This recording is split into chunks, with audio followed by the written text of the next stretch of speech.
You just have to, yeah, and then we should be. So they should be able to hear us.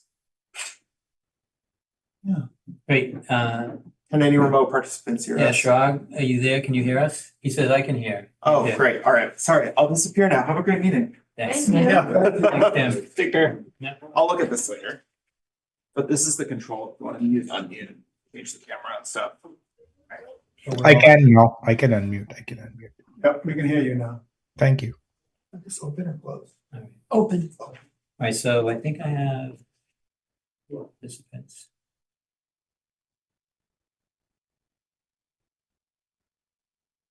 And RCTV, so everyone's here. Okay. I think we're good.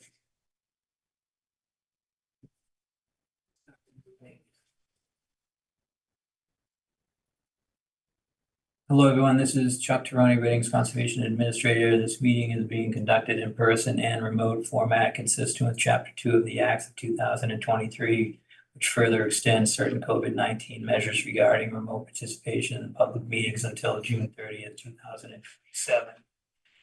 Please note that not all items listed may be in fact discussed, and other items not listed may be brought up for discussion to the extent permitted by law. This agenda includes those matters which can reasonably be anticipated to be discussed at tonight's meeting.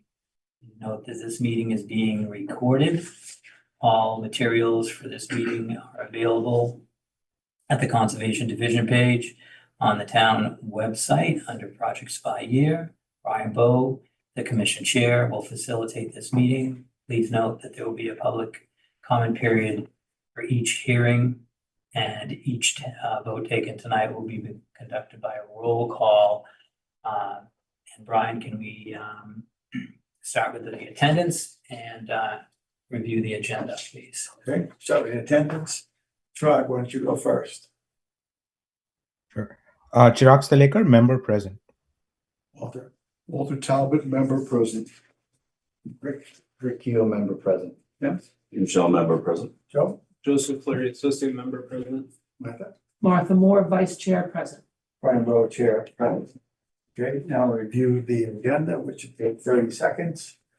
We have no public hearings for tonight, so we'll jump right into discussion items. There's a couple of those. Then move on to old new business, and that includes approving minutes, and we have one set of minutes to approve. Okay, so then the first discussion item on here, item 1, is Matera Cabin. Do you want to start with an update of where we are, Chuck? Well, I can go over the last night's select board meeting where It's probably members from useful the- to not everybody was there, so. Yeah, Town Forest Committee was there, Trails Committee was represented, and the Conservation Commission was there. I had missed some part of the meeting because it was on the agenda for 7:20. I think you started a little bit earlier than that and had that discussion going. It sounded like a positive conversation where the select board understood the conundrum that the Conservation Commission and the town were in. And they noted several times that they can't believe that we can't get out of our own way. And which to me, I was happy. I was happy at the whole conversation, and it sounded like everyone was aiming to try to speed up any of the repairs or any of the discussion. So with that, this morning actually happened a couple days before this, but we had been reaching out to GNAP about getting some numbers about what things will cost. And I think GNAP is the architectural firm that had done both the first and second review that was required by the building department, because they're more of in the reviewing capacity rather than searching things out and boots on the ground situation. So they needed the architectural firm to go in there and let them know what wasn't up to code. So they had put together two documents. And with that, there was no pricing. We weren't at a point where we needed pricing, but just before this and the onset of the warrant, we wanted to at least bring up that conversation. So I know that Andrew McNichol had a conversation with the owner of the firm about everything that was on the list and some of what the commissioners, the building commissioners have brought up.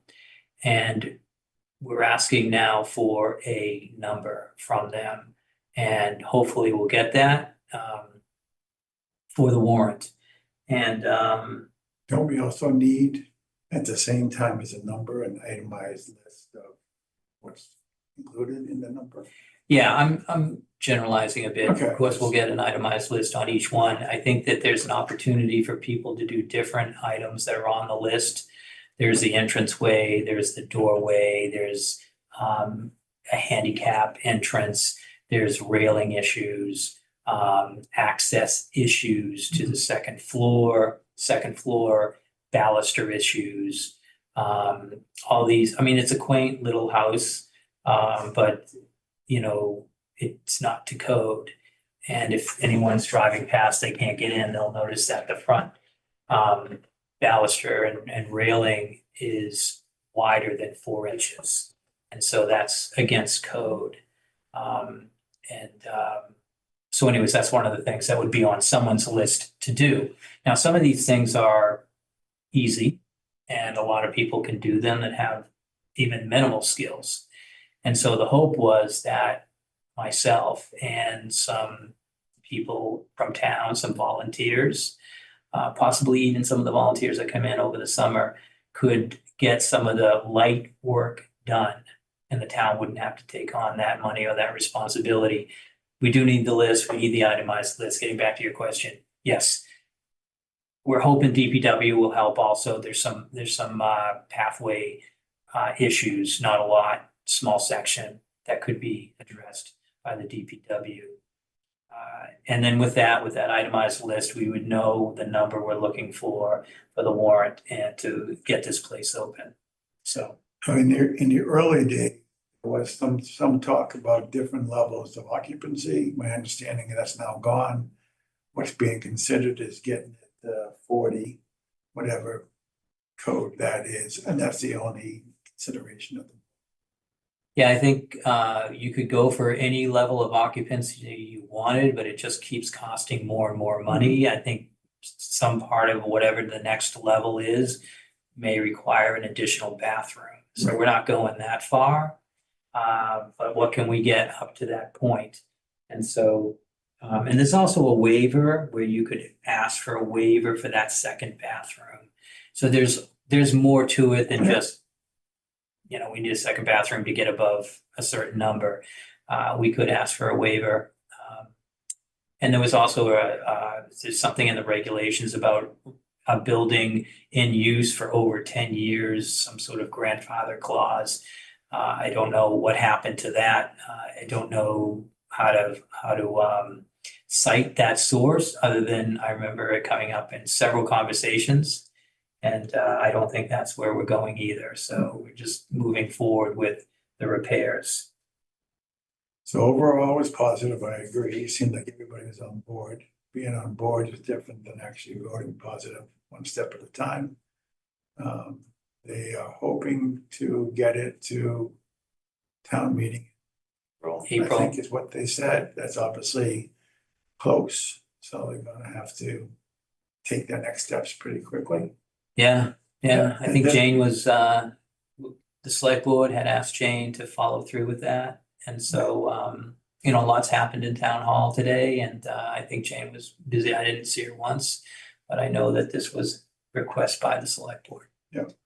I don't know if you had arrived yet by the time she said this, but Melissa Murphy early in the discussion suggested that we could put it on the warrant with a approve up to a certain dollar amount. Mhm. So that if that dollar amount was generous enough to cover what Jane comes back with, it doesn't have to be all finalized in time to get it on the warrant. As Right. long as they come up with a number that seemed like it's gonna cover it. I heard her say that. I'm not sure that actually helps us. It will depend on the list, but I don't think the list it have 20 things, let's say, and if you get 10 of them done, then you're good to go. Without seeing the list, we don't know if all 20 things have to be done in order to satisfy code. And so it may not be useful to have a halfway point. Don't know. Oh, I don't think she meant it as a halfway point. I think she meant it as a not giving us carte blanche to spend $2 million on the house. But my point is, suppose they picked, I'll pick a low number on purpose, 25. If we did a few things for 25 and we didn't satisfy it enough for all of the code, we may not still get to open it, in Right. which case it's not really a win. It doesn't buy us a step towards the end. But we have to see it. Again, it's all speculation. We're hoping not to be at that point because that GNAP will provide a list, as you say, itemized. And we'll have a number and they understand that we don't want to run out of money also. Yeah. So it's likely that they're going to say a little bit higher than it's needed. These, what I've seen from the list, and I explained most of it, except for the town building inspectors, they're pushing for a new ceiling in the garage. So they, unless it's tested and found out to be fire code. So that may be on some list. I'm not sure if it's on the GNAP list. Why do they need that? It's not actually used as a garage. It's just not automobiles burst into flame. I think because they don't know if it's fire code or not. I think that's what I was told. So that because they don't have any documentations on, Sure. I wonder if we could change the. is that how it works? designated Like use if they're so it's walking not- into someone else's house, it's I'm not sure. I think regulated this as is garage. just because it's a commercial building. It's not what it's used for, it's what it's capable of. So, You could put a car in the living room. right, I know, but that's how it's written, it's what it's capable of being. That's why you have to go to that extent. Just because you don't use it No, that I way, get you. it has to go to what it's capable of, as far as code goes. Yeah, that's fine. Yeah, I understand that. I mean, OSHA code. I think that, whatever. I mean, it may need a garage, like 5/8 sheetrock on the garage ceiling. I'm not sure if that has to be on some list. And so the whole idea is to get GNAP, get a list, and then get the building inspectors and commissioners to agree with what's gonna be done. And that's the part that hasn't happened. Right. And so no one, I mean, like, That's the part that's gonna be hard. I'm telling you the whole list from what I know, but I don't know if other things are gonna be added or there's gonna be accommodations made or someone actually went over there. So the next step is not one that we take, which is Jane getting them going on providing that list and the estimate. That's the next step. I think that's Andrew McNichol. I Okay. know that he's already talked to them. Fine. I didn't ask him about it today, but I know that there's a deadline for the warrant and But we're not involved. we're not involved with that. Well, you're not involved. So, But this has been a staff yeah, only endeavor. right. They don't like us, so. It's not that they don't like you, it's that it's just easy. We're more nimble. I think for these things, Yeah, that's fine. and for that first step, there was a lot of ebbs and flows with this. And you would have gotten seasick for sure, on what we thought we needed to do and then what we found out, and we're not even sure where we're at. Yeah, that's fine. I mean, I was just Completely honest. expressing an inferiority complex that I actually don't have, but that's okay. It was a compliment. Oh, good. Yeah, I think it was mentioned that, I don't know what select board member mentioned it, but, they found it interesting, maybe is the best word I can think of, that the building inspector that gave the permit in 2009 was also one that, closed the cabin. And I had talked to the building department a little bit today about that. And from what I heard, and it wasn't the building inspector I talked to, they said that there's no occupancy for what that permit involved. Okay. Which seemed like it was a pretty big renovation. And I had said exactly that, but they assured me that there wasn't no occupancy involved in that. So is there anything, in your opinion, we should be doing while waiting for this to play out in the secret staff meetings? Yeah, I would say, I think that you could, after trying to figure out when the dates, I mean, I should follow up tomorrow and see where we're at. And then, it'd be good to hear from the chair or something, sending it out to Jane, just reassuring yourself that things are moving forward. Yeah, I can do that. Okay, I don't know if there's anything more to talk about I there. don't think so, given how it's total speculation at this point. It seems like we'd be talking around in a circle, a few facts to found it on. Does anybody have any comments before we move on? Just one for the list of permitting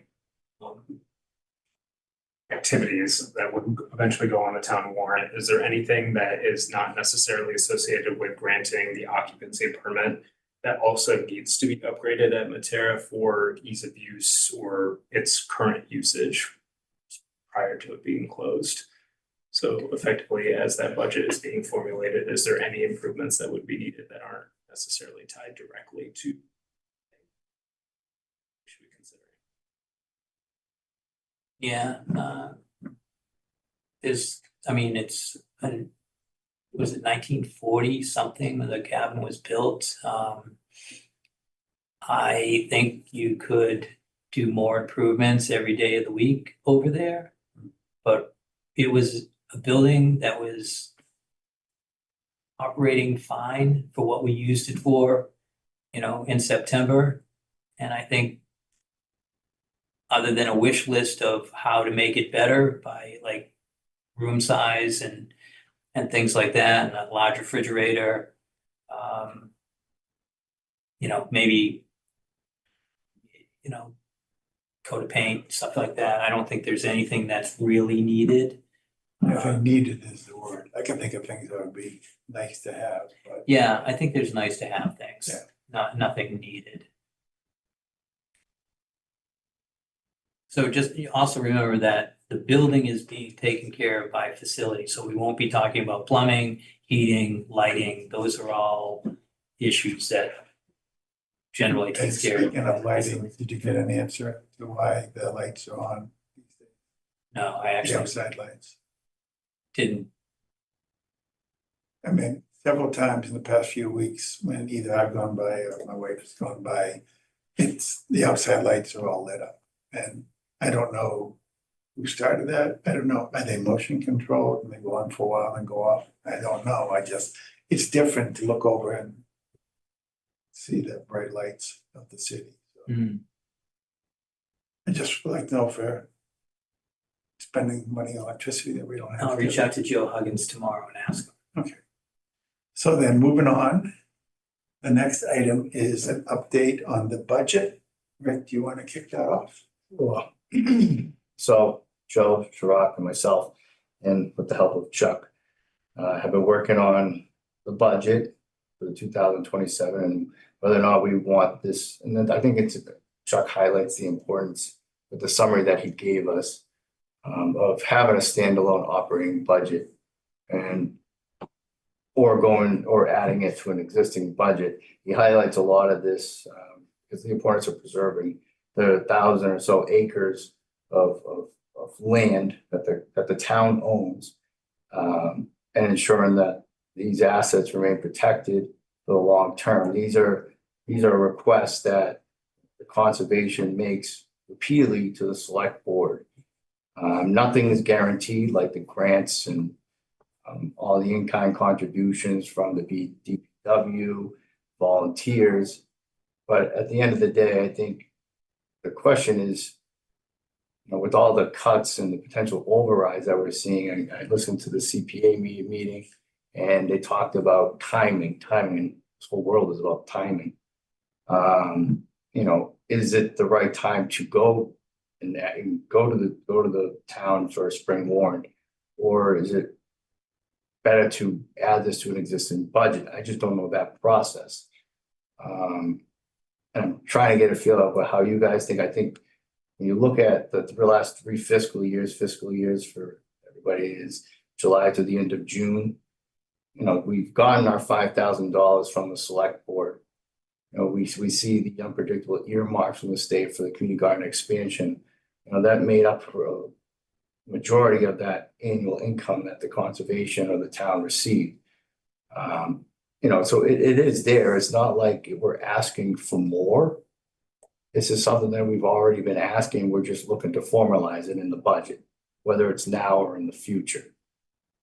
And I just don't know with the politics today, Matt's departure, a lot of the timing issues that we're hearing, the cutting, the overrides, is it the right time to take that step for the spring warrant? Or do we work with the town and try to add it to an existing line already in there and just have it earmarked for conservation? Do you have any sense of which one would be more likely to be fruitful? So that is something that I think Andrew is going to come back to Chuck and Joe, myself and Chirac on what he thinks the best route to take is. Now I'm willing to fight this thing and push this thing through all the way. So the reason I asked is this past year, we were somewhat guided towards trying to get a line item rather than go into town meeting. Didn't go out, Right. and by the time we tried to change gears, it was too late. We missed the window. So I just would like us to think about that now so we don't miss a window. Absolutely. And I think the next step for us, Chuck, and correct me if I'm wrong, I have to get in front of the finance committee. Go next door. I was gonna walk in. Yeah. And like we said, we have support from what I know, 3 of them, from what Joe had told me. I can't confirm or deny that. But I haven't talked to the folks, just with Joe. But it is possible. Now, could that meeting, Martha, have spooked them? I don't know, right? I don't know that answer. There seemed to be some pushback and, do we want to protect ourselves right now and then approach it next year? So I what's- think it is a need. What's at the next town. step to keep the ball moving? I think right now we have to wait for Andrew. Andrew's reviewing it. They just did the summary today. They put that together, which was extremely helpful for myself. Andrew should be getting back to us. I'm putting the pressure on him. I'm telling him, put this on the back burner. We want to keep moving this forward. What are you gonna say? Yeah, I think that Andrew's gonna say the same thing he has been saying, which is there's no room in the budget, and it should, if the town warrant or the town meeting seems to be where they want to push it, but that's just because they're coming up on an override. I think your first statement, I don't know if it was last meeting or the other meeting, when you said you had like a percentage. What we're asking is It's so small. a tiny percentage of the 100%. overall budget. And the amount of land and the amount of responsibility the Conservation Commission has is, and it's also been highlighted by what's happened to the Matera cabin, because if we had a budget, maybe in the course of 2 years with $20,000, we could take care of this ourselves and do it in stages. But we don't have a budget. We're Right. trying to get there. The landscape we're asking and for conservation is always, it's not the right time. So I don't accept that myself. I would say that if that's just a starting point. I wrote down what I thought you should do. And, I don't know if Andrew's gonna do more than we wanted to take that memo, which actually I put together. He wants to take it and give it to Jane, and then she'll know about it. But she can't stop you from going to the finance committee. She can't stop you from talking to Joe Carnahan. Yeah. And what I want you to do is familiarize Joe with what we're trying to do here. And you're asking the commission, we don't know either Right. what's the best route. But I'm hoping this journey that you're taking by talking to Joe, by talking to other committees, by educating yourself on the process, that it helps bring this thing forward and helps you make a good decision. I think it's a budget item. I think I'd like to know what the finance committee thinks. This is obviously not a great, like, you wouldn't be in that meeting that's going on now because we've missed that deadline. But what's the date for the next deadline? What do they need us to provide? How do we look the best moving forward? We need those dates. And I don't know when it's crucial to make a decision probably based before the end of the warrant, because we're either gonna have our own warrant article or we're gonna be part of another budget. And Right. both have to be approved at town meeting. Right. And so, I guess that's how I would approach it. I mean, the town definitely needs it. I completely agree with you long term. And if they're cutting all these funds and they're attacking the little departments over this. I mean, these are the risks and the safety concerns that are gonna compound over the long term. I completely agree. These are the town's forests, these are the town's woods, these are the town's trails. They should wanna protect these long term. Right, but if they're everyone's cutting budget these wasn't cut. Huh? Everyone's budget wasn't cut. There are budgets that increased. So they all got the same word, cut your budget, but some didn't do it. And I'm not saying because they're special, it's because they had a need that was agreed with. And we want to be in that position. Yep. And so that's what we're trying to do. Chirag, I see you got your hand up. Yep. Chuck, looking at the memo, it almost seems like we're always around the $40,000 mark. Does it make sense to? I know money is tight always, but does it 20,000 make sense? Or could we just go higher, because it seems like we are going to need it, or we have to rely on some on I think they're relying on state earmarks, grants, things like that. right. On an annual basis. I think they're still gonna always go for those grants and those state, Okay, That's the town of the conservation, conservation, yeah. yeah, right? But nothing's obviously, now. nothing's guaranteed. Yeah. Right? Look, you guys are supposed to be driving the thing, that's fine. So I don't wanna come in and say, do this, but I would agree with Chuck that it seems like the line item in the budget is not the most likely path. And if that's true, we need to decide soon so we can get prepared for getting to a town meeting. Yeah, I'm not sure which one would be better. I think from what Joe Fleury is saying, there, and I'm just kind of extrapolating from the Mateer cabin. The select board seemed to understand the need for these improvements and the predicament we were in. Maybe this is helpful to us to say, we need to have a budget so we can kind of take care of other items So that where come does up that we're not sentiment come expecting. from? I mean, in the meeting last night, certainly there's an appetite there, at least with words, for getting Matera fixed up and open again. Have you heard something about conservation needs at all? I'm not aware of. I haven't. I just putting two and two together. I mean, that would be a great conversation. I don't know, Melissa, I haven't had a sit down with her since she became the liaison. I'm not sure when the next election is and we have new select board members, but she will at least be our liaison up until that point, and maybe she'll stay on for another year. The new election is this spring. April, So they yeah. both- No, so Like we have 6 time, weeks. so I could She's get- on for another year. But she may not be our Has anyone- liaison. I know that other people talk to select board members here. Does anyone else had a conversation with any select board member about the budget? Yeah, so maybe I'll reach out and I'll ask if we could just sit down. Maybe she wants to talk to about a couple things, Mateer cabin and the budget and other things. So we're not getting each other's way, so do you want to reach out to Melissa or reach out to Jane? Just so we're both not hitting the same people.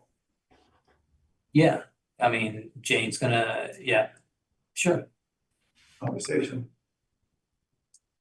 I'm not looking for a definitive answer or anything, I just want to have the conversation.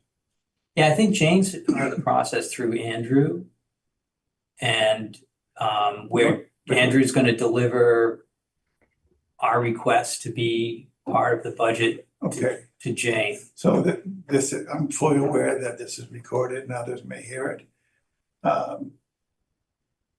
Staff needs to work through Andrew because that's your chain of command. I'm not staff. That's been shown with not being involved in conversation on Madeira, so I'm not constrained by following the chain of command. So I can go where I think might be a useful conversation. Yeah, I guess what we disagree on is I don't think it's useful at this point because she's not ready to make a decision. We don't have information for her. Plus, we're down one town manager and she's probably busy. So Everybody's, take that into consideration. So it's a quick meeting, 4 hours. I'm not gonna stop you. I know. okay. You're good. I look at Go ahead. Maybe I don't get it. Fine, but it makes sense, I think, to talk about it because last year we didn't talk enough, early enough, and got nothing. Well, not nothing, but we didn't get where we wanted to go. Do we have a date where the town warrant closes for No. the spring? I think it's March 10th. I was gonna say, because they're discussing it openly in the select board meeting, so they were discussing it last night, So, that's, so March 10th would be what, if that's the date? That's the date by which you have to have put in your request. no, I believe that's when they're That's the finalizing date the the warrant. select board is supposed to finalize the warrant. So- Now, they do often open it up and then close it again. But Right. that's what CPA was told, I believe, is that March 10th is the date we need to get onto the warrant. So does that say that we have missed the window again? I don't know. I think that would be a takeaway back to Joe. I think it's not yet March 10th. It's 2 weeks. But that's the closing it, and I don't know what the process is to get something to be considered to be on it for when they close it. You're not gonna get on the April town meeting. It's, you have to go to all the committees, get their approval and support. And then finally show up at the, the finance committee, the select board, and then get onto the. So, you know what I would love to see from you folks in your copious spare time? That kind of information. What is the list of things that has to be done? Ideally, in a step by step, but even what is it? So Chuck just said we have to go to the other committees and get their agreement or whatever. What's it's the tracks CPA did. Same thing, Okay, and that hasn't succeeded yet. but they went to all the committees. We presented to the select board. Right, okay, but What committees did you have to go to? it went to us. Like I thought it went to finance. And then I thought my thought process was finance and then select board. But you're telling me there's more than just those committees that you have to go to. Yeah, I would try to go to one of the permanent building committee meetings. Maybe they would like to see that you have, the desire to maintain the cabin. Maybe you could get their support. They don't really. Okay, so everything just said I like, except for the fact you use words like maybe or this. So can we come up with the game plan? That we need to talk to XYZ and we need to then do this, we need to do this, so we can have something we're executing against. Because if we don't have a plan to execute against, you're just doing stuff. And you don't know how well you're doing, right? Because you have no plan. Plans can shift. But Eisenhower say plans are useless, planning is the most essential thing. There you go. So make a plan, knowing we're gonna have to modify it, but at least it gets some path in front of us, as opposed to maybes. I like everything else you said, I don't like maybe. Yeah, I mean, what I expected of the committee is to give the Conservation Commission information, not kind of in the opposite direction. So I don't know how these things work. but I'm learning. And, you know, it seems to me that you should, I mean, the dates are important. I think that was mentioned in at least 2 emails. Yeah. And we still don't have the dates. So, I mean, that would, if I needed to do that for you guys, And where would we get the you could dates? just ask me. From Joe Carnahan. Yeah, but I don't think I feel like, I don't know if it's Joe Carnahan, it could be Andrew, like, you know, it could be We anyone were that, meeting with, he didn't really Yeah. list the dates for us, and we asked him. When we met with Joe at the coffee shop, he didn't really list the dates. He just basically said you have to meet with the finance committee and go there, so he didn't mention any of the other stuff. so Again, this is what so we he need. had the We need list the of other people side. you wanted to meet with. So is it just the finance committee or did he say others? He never mentioned that. I think at this Maybe point, that's the where only one you my have lack of time for understanding- is finance committee. They're not gonna make it on this meeting. It's, what the plan should be is to kind of get mobilized now. Get as much information as you can. Joe's probably not gonna have time to get them on a finance committee meeting until after, you know, Springtown meeting. And then they start. You gotta know the dates and all that. So I don't think they're gonna get in on this one. I agree. What I worry about is if we wait until Joe has time without doing the groundwork up front. Yeah, I think you're just expanding that well beyond the meeting. You know, they're in the middle of the people that came to them in September. I get that. And so we need to be on that list for fall town meeting. Yeah. But the dates are needed. Okay. If we wanted to get on Springtown meeting as a separate warrant article, we still have time to do that. I don't see it. Okay, I mean, from what I heard with Matera Cabin, numbers had to be put together like this morning. So I don't know how that's happening. Like I said, I didn't talk to Jane, but I would assume tomorrow is pretty close. If the select board needs to decide something at their, you know, March 10th meeting, they get their packet a week before, needs to be finalized, everything needs to be reviewed by town council. Yeah. And we're backing up. Yeah. Yeah, that's the plan I'm thinking of. So Okay. then we should be putting together a plan with the idea of absolutely being in there for the wall. Yeah, I think Joe would be helpful. I know that Andrew would be helpful too. Chris Cole, same thing. He does budgets every single year. Town Forest just went through it for last fall, so we can reach out to Town Forest. Town Forest did. Yeah, and that's. Yeah, Town Forest. But yeah, They got 50. we have some contacts there I can reach out to for their process. So could you set up a meeting with them first, with Town Forest to kind of get an understanding how it works? I'll just have a quick call with them. I don't think we need to have a meeting, but that's fine. Yeah, Jeff's always fine. Yeah, I can talk to Jeff for the. Okay, let's move on. The next item is, actually, that's it for the discussion items. Now we're moving on to old new business. And the first item there is the tree policy proposed changes. Can you bring that up? I think I can. I think this is gonna work. I did get a response from Chirag, but not from others. Have people read it? I did. And I thought, from my perspective, I thought it was consistent with what I experienced and went through. Good. I was okay with it. Oh, wait a minute. Sorry, yeah. No, it's fine. 2 screens. Home screen and Zoom. Okay. I don't believe there were any subtractions, just additions, changes, and those are marked in yellow. So if we can go through them quickly, the first paragraph it was trying to specify more clearly that it's 4 live trees. It does mention that dead trees are not included in that count. Later on, I put down something to give us criteria for determining a dead tree as opposed to just ain't got no branches. And differentiates between single-family homeowner and commercial, which covers some of the issues that we've been dealing with. Anybody have any thoughts, comments, questions on that paragraph? So you accept it as Yeah. is. Okay.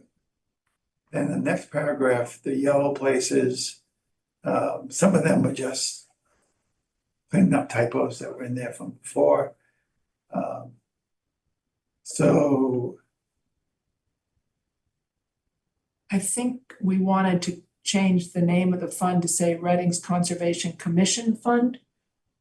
And it just says Reading's Conservation Fund.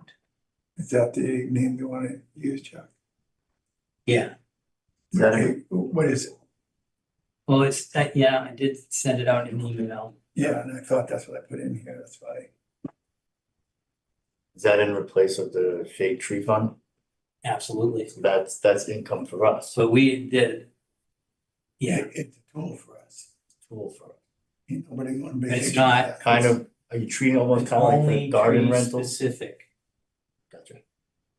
It's, town council explained it, because the money is coming in because of trees, it has to be spent on trees. So evaluation, planting, amending soil for trees, trimming, things like that, anything Shrubs. tree related. Shrubs, plantings. Policies always cover trees and shrubs. I just want to back up for a second. Single family homeowner, it seems like it should have a dash between single and family. You need the term single family, it can't just be home. Because we're not allowing 4 apartments in one condo building to meet the same standard. Yeah. Example that we just dealt with. Carnation Circle. Chuck, I'm making the changes here, so you don't have to. Right. Good. Okay, so did you find the name of the fund? I think this is what you wrote, but Yeah, so it's the Conservation Commission is Fund. it really? Well, yes. And is it Reading's? Or Reading? No, it's the Conservation Commission Fund. I don't see any changes. Oh, because you're doing it in that and we're not seeing the changes up there. Oh dear. Yeah, No, Okay. I could do that. Okay, so then make the same change. Next page.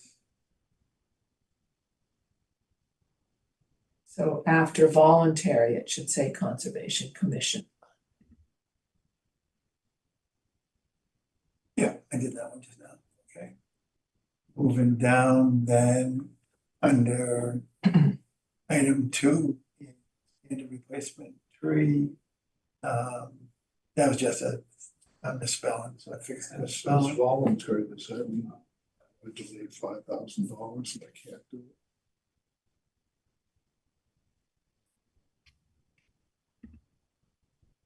Interesting point. Um,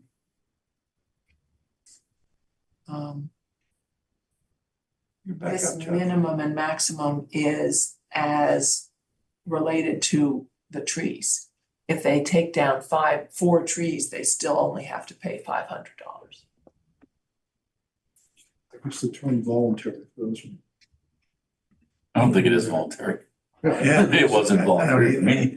I It was think voluntary. that must have been, that must have been. No, we have to leave that in. I remember that from. Because it was voluntary, so Council we paid repeated it. this, so that voluntary needs to stay in there. Okay, but grammatically, Oh, okay, what's it saying?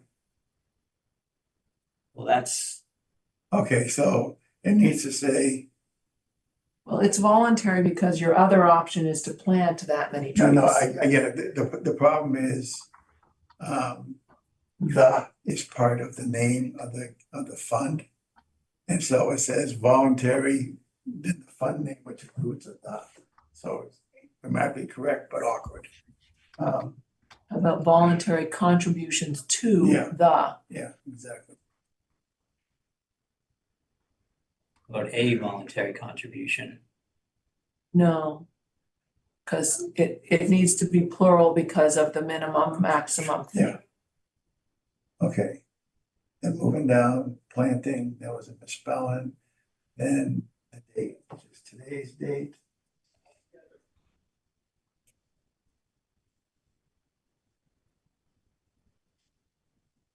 And then down to dead tree determination, which is a new section. So I want to make it clear that these are some things we can use as criteria to judge. They don't all have to be there. There can be another one if we looked and we saw, I don't know, roots, that the trunk was moving and there was loose soil around the roots, for example, we could say there's an issue. But this is just something to help us and to help homeowners to understand what it is we consider. There was more I could have written. You go online and there's some really detailed descriptions I wasn't going to get into. So, having said all that, does anybody have any questions, comments? Can you go back up? The word caliper was in a sentence somewhere. Right there. Okay, What are you measuring? What is that caliper trunk measuring? diameter. Oh, so DBH? Yeah. Well, to me, caliper means you're taking a caliper and measuring something, but a DBH is a different measurement. So So, using the caliper to calculate a DBH. No, I get you. That's where it was and I knew what it meant, so it didn't catch my eye. so smaller trees, younger trees, they use caliper because you can't really get a DBH on them. And so, those 1, 2, 3 inch caliper, you're gonna get a DBH on something like a 6-inch tree if you wanted to. So I think that's why we have caliper and, I don't know if it says DBH in here. I don't think it does. does anywhere. It does right there, but, So the caliper is measuring diameter. diameter at breast height. Okay. Going back to the section on dead trees, any comments, questions, changes? And that's how we note what trees we're talking about. So 6-inch or greater DBH. And so what's some of the confusion that's been happening, and I'm not sure if Brian was able to clear this up, is people are thinking that everything under doesn't count and they can just take it away. So I have 6 big trees, so or 4 big trees, I'm gonna take those out. But as part of that work, but I don't have to tell the Conservation Commission about, because they didn't mention it in this, is my guy's gonna take all the shrubs and smaller trees out too. Because this only says 6 inches and up. So I wanted to capture the fact that that's not allowed. We're not giving permission for That's a that. good point. And where do you say that they're not allowed to do that? Well, this is one of the updates we needed to do based Okay, on so my I years did of not- hearing from people. Yeah, so have we put that in here? Cause I No. think we should. I agree. No, So it shouldn't be in dead tree determination, but it should be someplace else. think of the, Tree and shrub policies, section 7.1 maybe.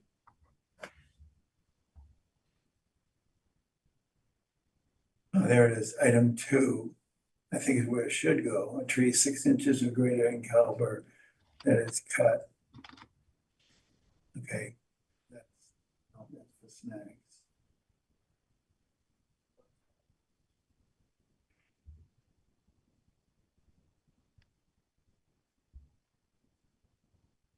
How about 5? Apply this policy consistent with the need to protect the integrity of the zone of natural vegetation. I don't think that makes it clear that, Right, so we need another sentence in that section. well, look at item 2 first. No, maybe 3. If any tree within the buffer zone or resource area is cut down without leaving a snag, tree shall be replaced with a new plantings. That may be the place to specify. Well, where do we say 6-inch caliber in the first place? It was. Section 2. Yeah, it was up here somewhere.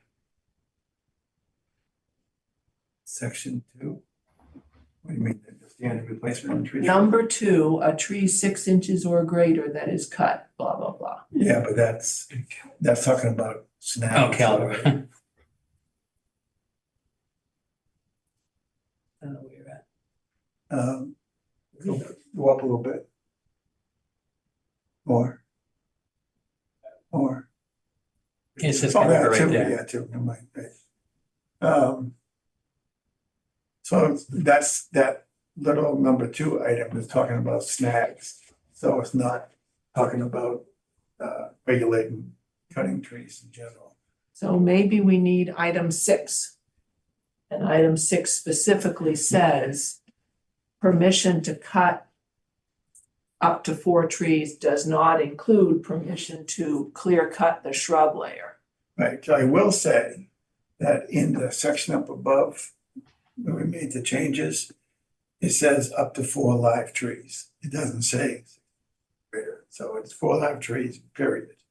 It doesn't hurt to accentuate that down here. But already up above, it gives us something to point to and say there's nothing 6 inches. True. Yeah, it's too weak to get a final answer, but.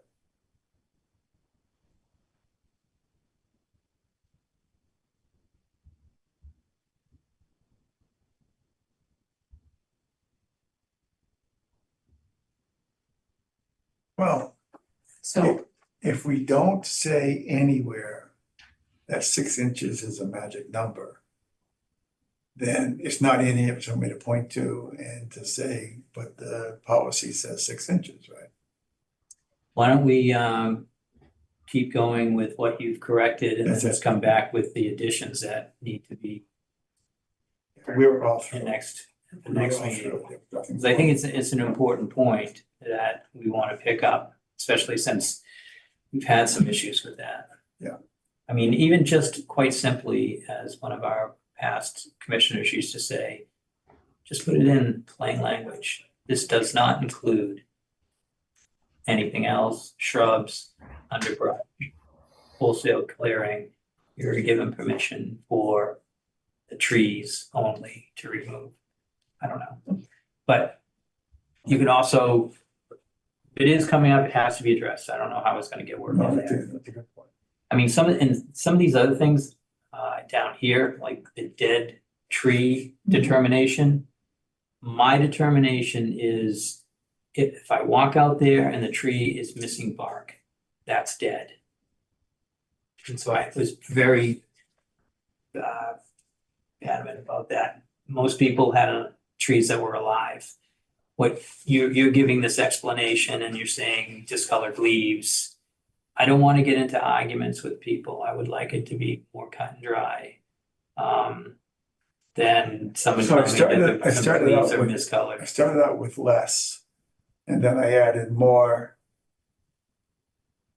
Because I didn't want it to point to one thing, the tree bark condition, and have people objecting that it's not flexible enough, it doesn't cover all more conditions, not all the conditions.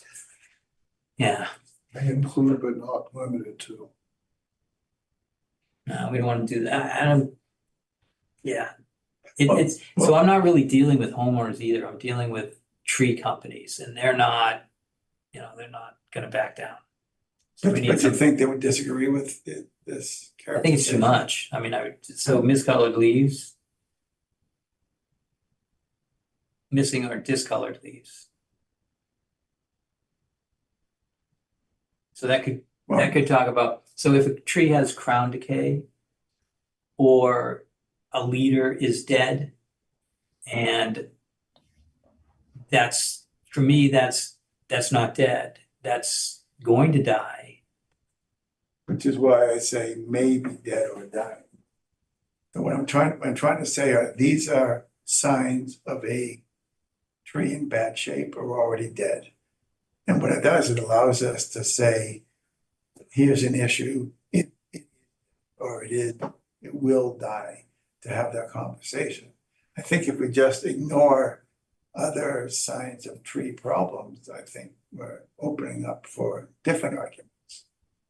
If all we do is point to tree bark, I'm just afraid it comes across as simplistic.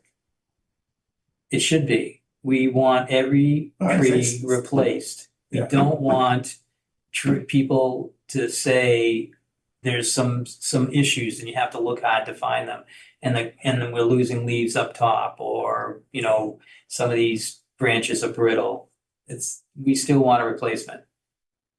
So in my opinion, and why we wrote this is because they don't have to come in for an RDA. Okay, so without this policy, they would have to go to an RDA Sure. to get this through. So it's a break in the first place. And we're just saying these are the things that you need. So So I could change it to say primarily we consider tree bark condition. And that way it allows us to acknowledge there are other signs and indicators, but the primary one that we look at is tree bark. And just delete all I don't the look other at anything sections. else. That would be primarily then. And I don't want someone to, like, one of the smart guys in Reading, you know, they're all smart. I want them to understand it's my call on a tree that's dead. Otherwise, they have to do one of the Okay, replace, leave a snag, pay into the fund. So take out Or call all me the when the way tree is down to actually tree bark dead. condition. And say, the conservation administrator will determine that a tree is dead by looking at tree bark condition. And then just do that one paragraph. And what's tough is some people read it, they feel like they understand it, and that's when the argument happens. Oh, yeah. I don't want to be there during these arguments. Sure, It's no. not a It's two fun people place to be. separated by a common language. Yeah. Winston Churchill. So are you okay with my suggestion? so are you thinking the Leave that first as paragraph part. goes to? Just it's conservation, which has the final decision. But Chuck is saying that he makes his decision based on looking at the tree bark condition. And there's a number of trees like that. We just went out to one where they were counting a completely dead barkless pine tree. And that was very obvious. And so it's not as unusual as you think that to have someone come up with, they'll call in that they'll have 5 trees and I'll talk about each tree. You know, significant damage is also a problem. Like if it's going to fall down soon, or if it's a danger. But that's hard to have in there and that takes place during the discussion. Be out at the site or on the phone. But I don't know. I think if you give the list, you're asking the homeowner to make the decision rather than you make the decision. Yeah, it's true, but what happens when the homeowner is sure he got it right? You'll set them straight, I'm sure. Well, it's only if they That's know where to I didn't ask. want- That's where I didn't want to be. Just in my experience, I mean, I sent the pictures to Chuck, how you had damage, insect damage. I said, what do you think about these? And I sent him all the pictures, he said, those are all dead. Yeah. So I went, why, exactly what he said. But you didn't have to look at a list to know that they were dead. Well, I had to have his approval I understand. to make sure. You just knew that, hey, this is. Looking at it, yeah, they're gonna fall over eventually. Well, maybe we could do that. Then one of them did. And then I took the other 4. Have an extreme example, but if there are any questions, please take a picture of what you're concerned about and send it to, conservation office. I mean, that's where I want to get to, because we don't want to have problem trees out there. But this was more about replanting than it was allowing the tree to come down. Right. And so we don't want to, at the end of the day, I would rather have more trees replanted than what I would call a dead tree. And I'm drawing the line that I would want it to be either dead or significantly impaired, and trees that, like an ash tree, we'll get ash trees and they're still alive.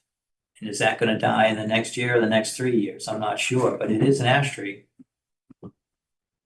and it's all full of emerald ash borer. Yeah, so it's definitely gonna die. I'm not sure when, unless they treat it. So, but if it isn't dead yet, then they need to plant a replacement tree when they If they take wanna down take it that down. dying ash tree. So, Or paying if you don't wanna.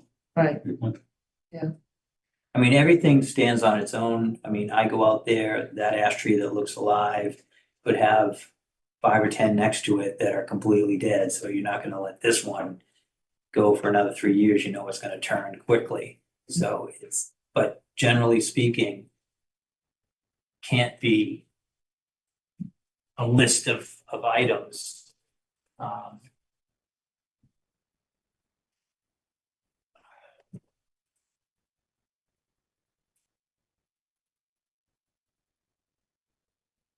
It just doesn't seem helpful enough to say, you think you have a dead tree, go ask Chuck.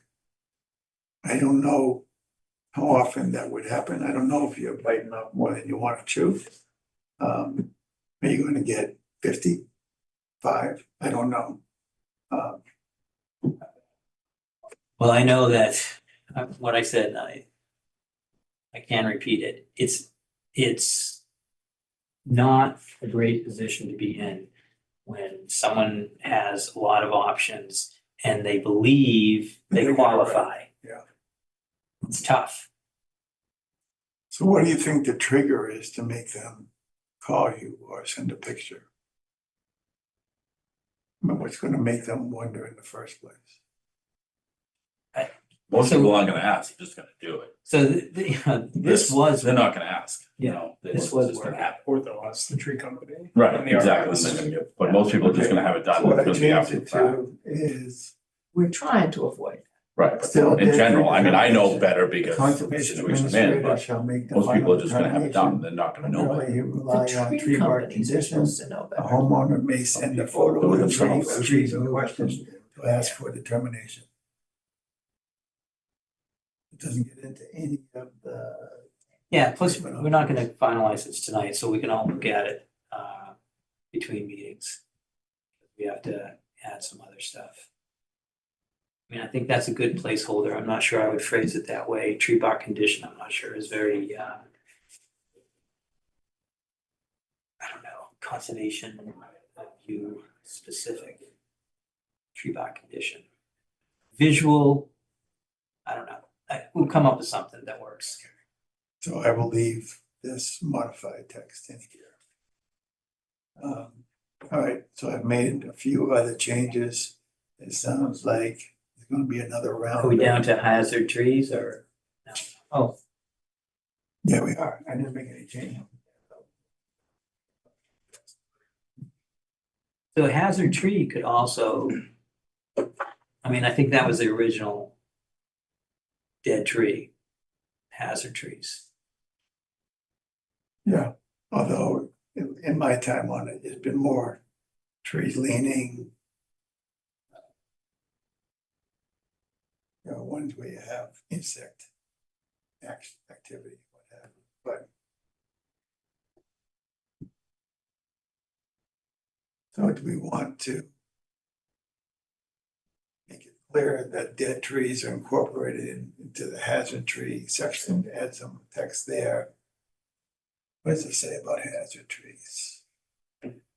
When 1 or 2 trees become an imminent hazard. I don't even know why it says or two. Yeah, I'm surprised, you're right. The key thing here is provide a letter from a qualified professional stating that the tree poses an immediate hazard. Yeah. So they're talking about, so this was written for the house, the tree that's leaning towards the house. Which comes in all the time. Someone's tree in the neighborhood fell down, everyone's calling. I have a hazard tree. So to try to get that into an area where you can actually determine what's a hazard and what's not, we asked for, you know, a professional to come out and make a determination. And then at that point, we could look. So that section doesn't require changing then. Well, you could add the dead tree to it. I'm not saying this is what you're going to do, but you could. A hazard tree, a dead tree that's barkless is also a hazard. Well, I do think we should take out one or two trees. Mhm.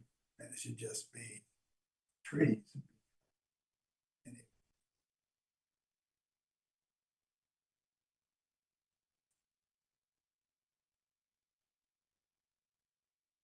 Does the hazardous tree protocol apply to trees other than in our jurisdiction?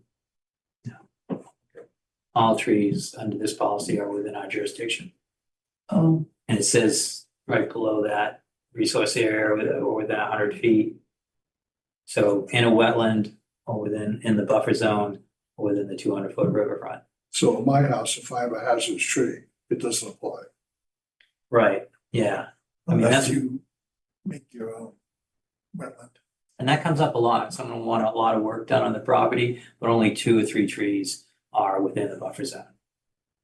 They're taking 10 down. I found out why it says 1 or 2 trees up above. Because the last sentence is for 3 or more trees, you have to follow the state and town regulations. For emergency certification procedure. Where below, not in hazard. Same paragraph, The last last sentence. sentence in hazard trees.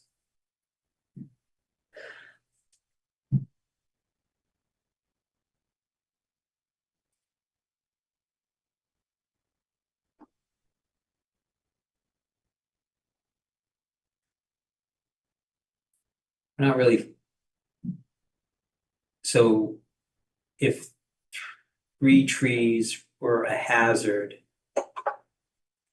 emergency certification, what I've been doing is, so these trees are a hazard, you usually get called by the tree company. And like I said, out on site, we've gotten to a point where I pretty much know everyone who's calling now. And they're saying this is a hazard. I'm kind of falling back on, take the trees down, but have the homeowner fill out the form just so we have a record of it. So that's no emergency permit. So that's still under 4.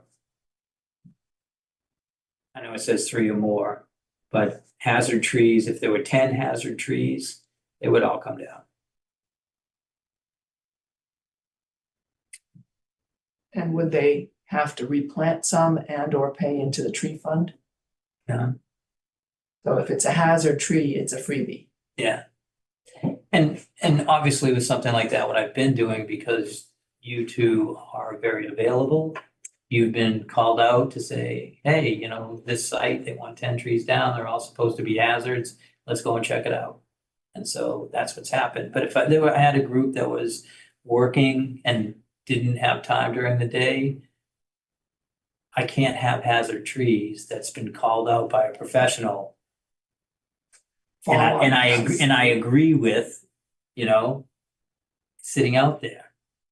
Okay. So do we want to bother having a distinction about 3 or more trees versus 1 or 2 trees? Is that worthwhile? I mean, we could simplify this and say, for hazard tree, basically call Chuck. And if you want to pick a number, you can say for more than X trees, the emergency protocol would have to be followed. But you said you're gonna just do an administrative approval for hazard trees. If we just take out the emergency certification procedure and the state, town regulations, I don't think that we're doing that anymore, unless you direct me to do that, and you would be by leaving it in there. Right. I just think it's kind of cumbersome for what's happening. But even here, it says, you need submit an application that can be filed with the commission. Or the commission can meet. That implies you go into the commission every time, and it's not, especially for small numbers. Yeah, we were only going to the commission over 4. And the other reason why we go to the commission is if it's within 25 feet within that 25-foot area, if it's close to a bank, so it's also holding up the bank, so then the hope is the commission would say, you can take the tree down, but you gotta stabilize the bank with some other planting, or you can't take the roots out. Yeah. You gotta leave it all in Snag or place. whatever.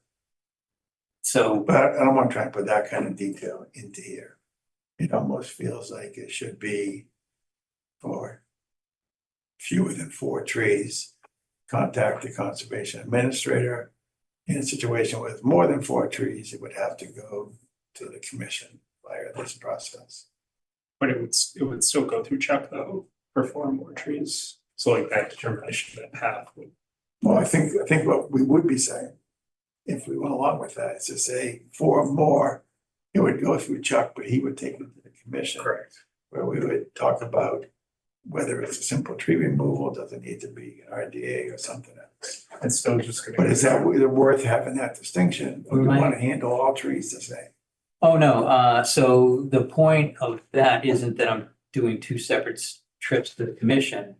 If someone has trees on the bank that, like, let's say they're taking 4 trees on the bank down, important resource area. Then I would say you don't qualify for the tree policy, you have to go and get an RDA Sure. for this because, that clause I wanted in here somewhere. But, okay, but frankly, if there was 1 tree on a bank, you just take it down, you still would want to go to. That's case by case, but Hard to write it's down. still a tough spot to take a tree Yeah. down. I mean, You do that, there's consequences, right? so I have said that to a few people that I'm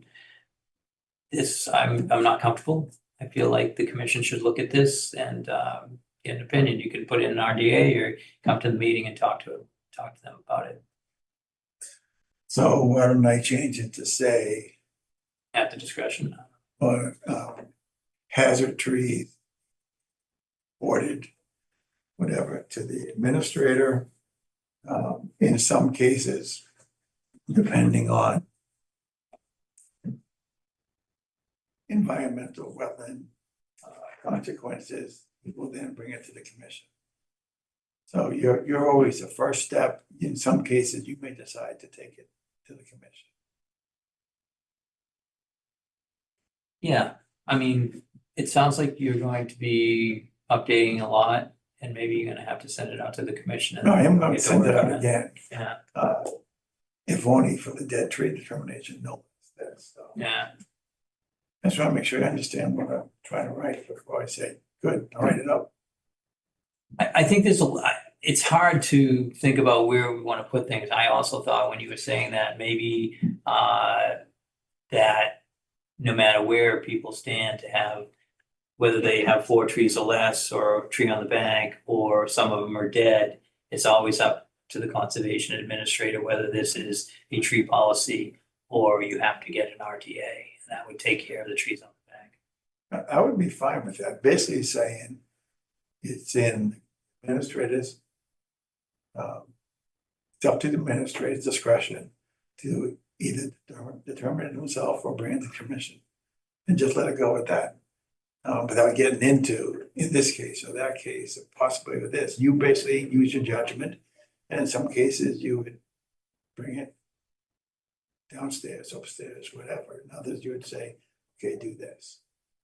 And at least in my experience, what happens is even when you do that, for the most part, you tell us, this came up, seems straightforward, so I said this came up, doesn't seem straightforward, can you get out to look at it? Yeah. Right. Plus, we've been doing a lot of these, so kind of Yeah, get a yeah. feeling of what's been approved. The only thing I worry about at all is that a lot of this is predicated on you as the administrator. I don't think it works from a biological perspective to count on you being here forever. So, We can update it at that point, but this is not heavy lifting for anyone who has this position. They would need to get a hold of you, okay, and Oh, what yeah. you're gonna get, the next person that gets here, they're not gonna want to talk to you at all. They're going to be dictating That's my opinion about my, other people in my zone here. They don't, especially a lot of them, new group, they're gonna be telling you what to do, for sure. That's okay. They just, They can try. I mean, sure. You just ensured your life expectancy. I want to. I think we've gotten to a comfortable area and, Okay, so I have some marching orders that I can take a whack at hazard tree. And wherever I end up, I'll send it back out again to everybody. Please read it. Don't rely on Chuck's intuition because. oh, I know what you're gonna get. Here's what the next administrator's gonna say. This doesn't comply with the Wetlands Protection Act. There's no carve out for tree policy. No, I can see Everything's that. an RDA. Yeah, I could see. Yeah, and we would deal with that if that happened. So can we move on? I think Brian's wishing me out of my. No, I think there's a How about very good 5 chance. years from now, It's a 10 years very from good now. chance you're gonna last here longer than I do. But anyway. Okay, so moving on. I'm not sure how to take that. Anyway. I'm talking about me. Fine, I'll accept that. Then the next item. Again, I'll make it. Sorry. Everybody. Next item is conservation staff, DPW. Anything you want to tell us? So I didn't prepare anything, but I've been working with Mike Hessman to put together 3 projects. I have 3 projects that are pretty good. The water line at Grove Street, it's lot 5 to people that were here from the beginning. It's the parking lot for the town forest. And with that, I want to do a planting. The planting is approximately $2,000 worth of trees and shrubs. I've already got permission from Natural Heritage, Misty Ann Merrill up there. So that's all set. About the permission for the planting. DPW still is looking at which one they're saying, yeah. So the point of the water line from our perspective is it gives us a way to water these plantings, which has been the difficulty for whatever, 2 years now since you and Carl came up with. We have a plan. We don't have any water. Yeah. Okay, back to you. Next one is a little bit tougher. I'll start with the other one first. So at Sturgis Park, this is where the Conservation Commission put in a trail along an access path along Sturgis Brook. It's South Street at one end, Sturgis Park in between, and Hemlock on the other side. About halfway up, there's been a bridge proposed in this area where there's a dam or whatever they call that, a weir. Where? Yeah, a weir. And it's pretty much in that area. It's about 16 foot long, 6 foot wide. We have plans and everything for this. Hoping I can get the Trails Committee to take that on as one of their projects. We're coming up on a meeting with the Trails Committee, but my ask was for the DPW to dig the 4 footings for the 12 to 16-inch sonotubes that we need on both sides of the bank to get this going. So that was a second of the 3 asks. The third ask was same spot over by Hemlock. There's some erosion happening on the bank when the rain is coming, and there's like a culvert there. It's like a 48-inch wide culvert. And when that thing fills up, and if you look at the bank, you can see that there's like a plateau where it usually runs lower in the bank area. But when these high volumes come through, the velocity builds up, it starts stacking, it's taking out a shelf. And that's kind of a foot above what's happening normally. But in these rainstorms, we're losing a lot of sediment and bank down the stream. So I came up with a plan with Mike Kessman to put in a small section of culvert in that area, which will protect the bank, straighten the stream out, and direct the flow down the center of the stream rather than towards the bank. And with that, the commission, and then they're gonna fill it in on either side. And with that, it gives an opportunity, I think this is because I'm with, liaison to the Trails Committee also, it gives a good opportunity for the Trails Committee to also try to think of if they can work out a way to use that culvert to get to the other side of Sturgis Brook and back into, maybe a loop thing. So that's kind of the long-term plan. But the short-term plan is I've asked the DPW to help me correct some bank erosion. So those are the three big projects. That last one is the one I'm most excited about because it does the most protection and it has the most benefit. I'd like to see the bridge also. And out of those three, I think the third one, the water line, it's a good project. But I was more excited when we first did the parking lot. But it would be nice to have some planting. And it's 2 years of watering for whoever is volunteering to do the watering, 2 years. See who lives near there, who's nearest. Who would it be? I don't know who's nearest. Is it really? Yeah, some passed away. Are you? Yeah, Pardon? thank you. I didn't say anything. Somebody, Yeah, all right. Everybody raise your hand if Walter is going to water the plants for the next 2 years over at lot 5. I think you'll be able to- That's an Appreciate in-kind that. contribution. Jeez. All right. Well, we'll keep you in mind. I'm not sure if the project's going forward. I mean, they're Yeah, all. We'll cross that bridge. oh, the hose though. That's, they're gonna We don't put in need the a- water line. So, You mean the from good the thing house? about that project is they're gonna put the water line or the valve in a box in the ground that's lockable. And it's going to be large enough to keep a section of hose in. And you're not doing anything other than walking like 20 feet in one direction, spraying water on the side of a hill. Well, he may be dodging cars pulling into the parking lot. Yeah, you could start a car wash business on the side and make yourself something. Yeah, I'm looking forward to that. If that was the case. So I don't know if that's, I mean, and then, long term, again, on that one, not my plan, not something I'm going to propose, but now we have a water line up there. It's a great location for another, and probably the better location for a doggy watering fountain. And a water fountain for people too. Combination. There you go, yeah, Carry it on. yeah. I don't know how that's I don't know if there's a I grant wonder for such a if we thing. know any people who live on like Family Circle and that part of Grove Street, that they would be really good candidates to help us Enough of water that. there. Okay, so enough. And that's your three things for the, Yeah, I have one more week to come up with some other ones, so if something comes to your mind, just send it along. There's some small stuff I'm asking for, but those are the big projects. okay. The next thing is violation notices, no changes always. So administrative report, I assume between material we just said. I just want to let you know that I have gotten very close, about 80% done, the survey of the towns, and that we'll be reviewing our fees also at the next meeting. Okay, and then that brings us to minutes for approval.